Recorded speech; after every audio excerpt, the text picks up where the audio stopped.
Hi all, welcome to Scholad. ഇന്ന് നമ്മൾ എടുക്കാൻ പോകുന്നത് ക്രാഷ് കോഴ്സ് ആണ്.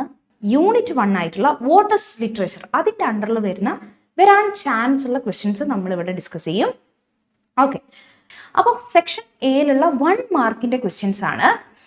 അത് 1 വേർഡിലോ അല്ലെങ്കിൽ ഒറ്റ സെൻറ്റൻസിലോ ആണ് എഴുതേണ്ടത്. അപ്പോൾ ഫസ്റ്റത്തെ questions, what is the literal meaning of the Latin word literature? From which literature is derived? ഇങ്ങനെയൊക്കെ കണ്ടാൽ നിങ്ങൾ ഷോക്കായി പോകാൻ അതിൻ്റെ ഒന്നും ആവശ്യമില്ല. ഏത് ക്വസ്റ്റ്യനും എന്ത് എക്സാമിന് പോട്ടെ, ക്വസ്റ്റ്യൻ എന്തായാലും ഫസ്റ്റ് നമ്മൾ ബേജാറിലാണ് വായിക്കുക, വെപ്രാളത്തിൽ വായിക്കും. രണ്ടാമത് കാമായിട്ടൊന്നും കൂടെ വായിക്കുക. മൂന്നാമത് കൂടെ ക്വസ്റ്റ്യൻ വായിക്കുമ്പോൾ നിങ്ങൾക്ക് ആൻസർ അവിടെ കിട്ടും. അല്ലാതെ ധൃതി പിടിച്ചിട്ട് വായിച്ച് എഴുതിയിട്ട് ഒരു കാര്യമില്ല. അപ്പോൾ ഇതിൻ്റെ ചോദിച്ചിട്ടുള്ളത് ലിറ്ററൽ മീനിങ്, അതായത് ഈ ലിറ്ററേച്ചർ എന്ന് പറഞ്ഞിട്ടുള്ള വേർഡ് ഡിറൈവ് ചെയ്തിട്ടുള്ളത് ലാറ്റിൻ വേർഡ് ആയിട്ടുള്ള ലിറ്ററേച്ചുറ എന്ന് പറഞ്ഞിട്ടുള്ള വേർഡിൽ നിന്നാണ്. അപ്പൊ അതിൻ്റെ ലിറ്ററൽ മീനിങ് എന്താണ്, അതിൻ്റെ ശരിക്കുള്ള മീനിങ് എന്താണെന്നാണ് ചോദിക്കുന്നത്. അപ്പൊ അതിൻ്റെ ആൻസർ ആണ് റൈറ്റിംഗ് ഫോംഡ് വിത്ത് ലെറ്റേഴ്സ്. എങ്ങനെ അതായത് റൈറ്റിംഗ്, എഴുത്ത്, എങ്ങനെ ഫോം ചെയ്ത എഴുത്ത്, ലെറ്റേഴ്സിൽ നിന്നും അക്ഷരങ്ങളിൽ നിന്നും ഫോം ചെയ്ത എഴുത്ത് എന്നാണ് അതിൻ്റെ ഒരു മീനിങ് വരുന്നത്. റൈറ്റ്? ഓക്കെ. ഇനി രണ്ടാമത്തെ question, name the longest poem in the world. Longest poem in the world, വേൾഡിലുള്ള ഏറ്റവും നീളം കൂടിയ ലെങ്തി ആയിട്ടുള്ള പോം ഏതാണ്? That is the Mahabharata. About 1.8 million words ആണ് അതിലുള്ളത്. Then what is a closet drama? Give 1 example. Closet drama എന്ന് പറഞ്ഞാൽ എന്താണെന്നറിയോ? A drama meant to be read ചെയ്യാനുള്ള, വായിക്കാൻ മാത്രമുള്ള ഡ്രാമയാണ് ഇത് closet drama. Closet means closed, അങ്ങനെയൊക്കെ നമുക്ക് കോഡിട്ട് പഠിക്കാം. അപ്പൊ ക്ലോസ്ഡ് എന്ന് പറയുമ്പോൾ വായിക്കാൻ മാത്രം, അതിൻ്റെ ഉള്ളിൽ മാത്രം ഒതുങ്ങിയിട്ട്, അല്ലാതെ പെർഫോം ചെയ്യൂല. ഈ ഡ്രാമ ഒരിക്കലും ആക്ട് ചെയ്യാൻ പെർഫോം ചെയ്യൂല. ഇത് വായിക്കാൻ മാത്രമുള്ളതാണ്. എക്സാമ്പിൾ, ലോർഡ് ബൈറൺസ് മാൻഫ്രെഡ് എന്ന് പറഞ്ഞിട്ടുള്ള ഒരു ഡ്രാമയാണ് ക്ലോസറ്റ് ഡ്രാമേന്റെ example.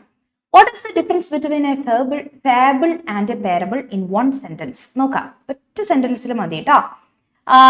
A fable uses animals as characters. ഫാബിളിൽ ആനിമൽസ് ആണ് ക്യാരക്ടറായിട്ട് വരിക, മൃഗങ്ങളായിരിക്കും വരിക. While a parable uses human beings as characters. പാരബിളിൽ human beings. Okay. Then which was the first published novel in English and in which year?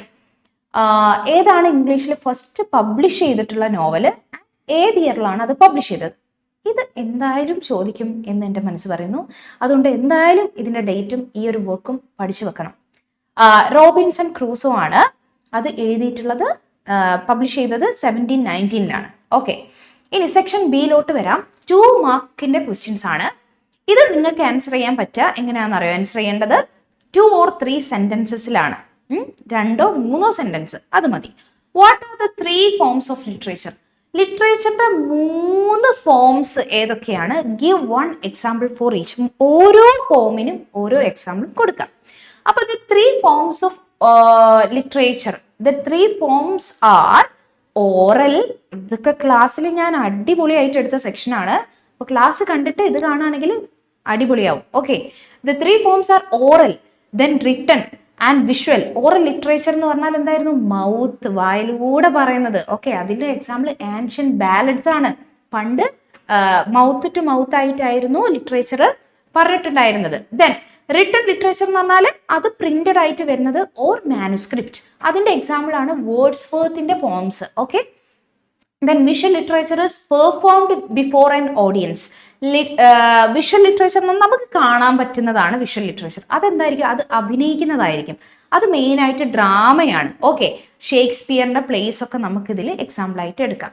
ഇനി what is the difference between an autobiography and a biography? ഓട്ടോബയോഗ്രഫിയും ബയോഗ്രഫിയും തമ്മിലുള്ള വ്യത്യാസം എന്താണ്?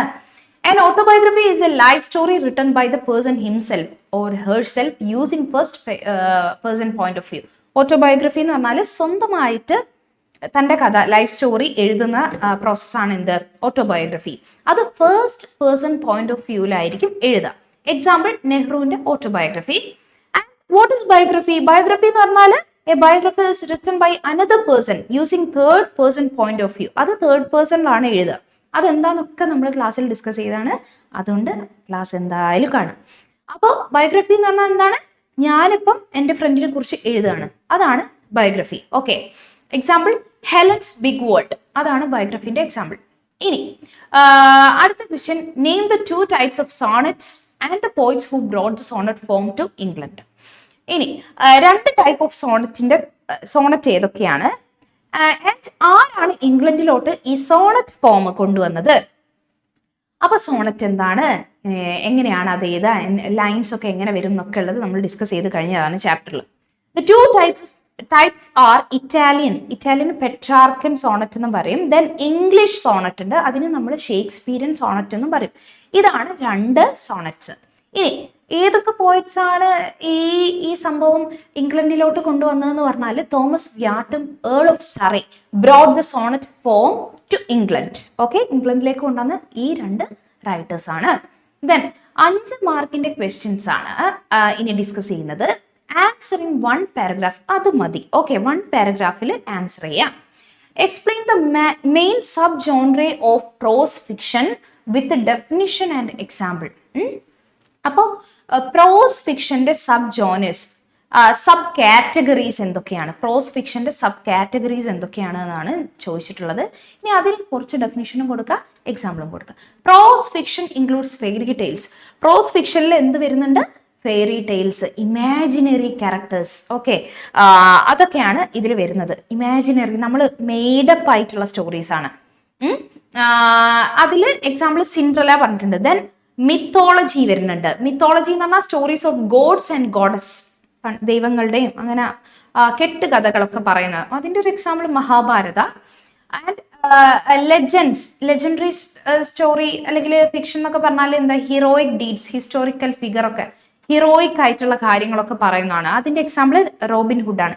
Then novels എന്താണ്, long narrative, long ആയിട്ടുള്ള explanation, long ആയിട്ട് narrate ചെയ്യുന്ന, വിത്ത് പ്ലോട്ട് ഉണ്ടാവും, അതിൽ പ്ലോട്ട് ക്യാരക്ടർ ഉണ്ടാവും, അതിലൊരു പ്രശ്നം കോൺഫ്ലിക്റ്റ് ഉണ്ടാവും, ദെൻ സെറ്റിംഗ് ഉണ്ടാവും, തീം ഒക്കെ ഉണ്ടാവും. അതിനൊരു എക്സാമ്പിൾ ഒലിവർ ട്വിസ്റ്റ് ആണ്.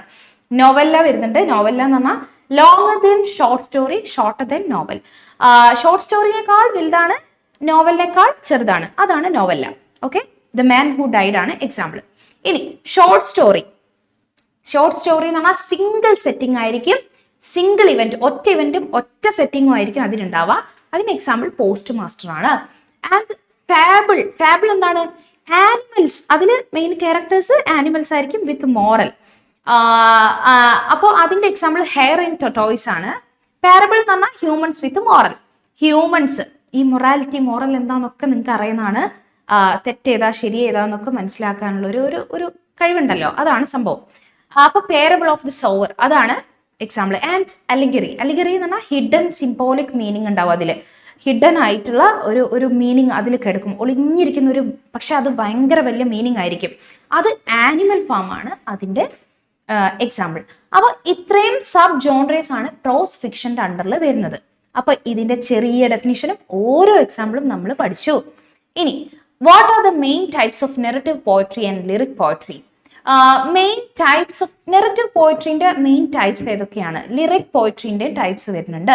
Give 1 example for each. ഓരോന്നിനും ഓരോ എക്സാമ്പിൾ കൊടുത്തിട്ട് എഴുതാനാണ് പറയുന്നത്.